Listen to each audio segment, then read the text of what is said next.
India ने करी हैं गलतियां और एक्सपेरिमेंट्स बहुत सारे, लेकिन फिर भी डीके की मास्टर क्लास की वजह से हम पहला टी20 नहीं हारे। तो दोस्तों, इंडिया वर्सेस वेस्ट इंडीज पहले टी20 मैच में निकोलस पूरन ने टॉस जीतकर फील्डिंग का फैसला किया। इंडिया ने एक बार फिर से अपना ओपनिंग पेयर बदल दिया है।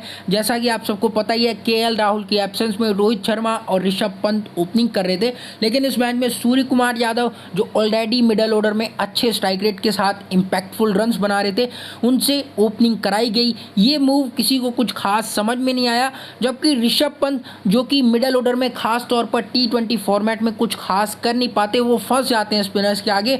वो पावर प्ले का बढ़िया तरीके से फ़ायदा उठा सकते थे अपनी पावर हिटिंग एबिलिटी की वजह से, और अगर रोहित और ऋषभ पंत ओपनिंग करते तो लेफ्ट राइट का भी कॉम्बिनेशन हो जाता। उम्मीद करते हैं कि अगले मैच में ये मूव काम आ जाए, लेकिन फिर भी ये तो वही बात हो गई, जब कुछ टूटा ही नहीं है तो उसे जोड़ना क्यों है।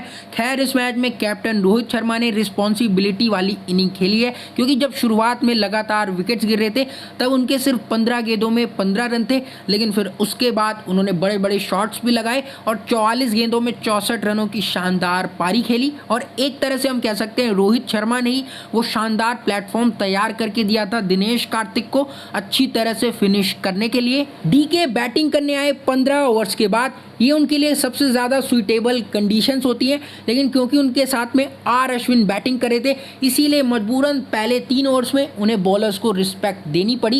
लेकिन फिर जैसे ही 18 ओवर्स पूरे हुए, उसके बाद जेसन होल्डर और उबेड मैकॉय की उन्होंने दबा के कुटाई करी।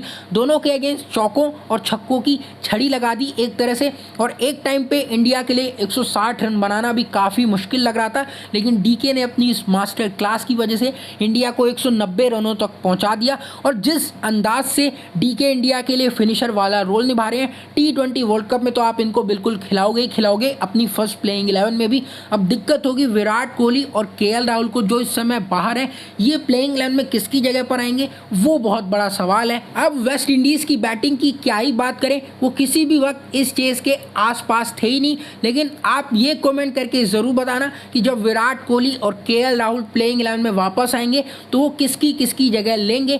और क्रिकेट की हर अपडेट्स के लिए आप चैनल को सब्सक्राइब करके नोटिफिकेशन बेल को ऑन करिए।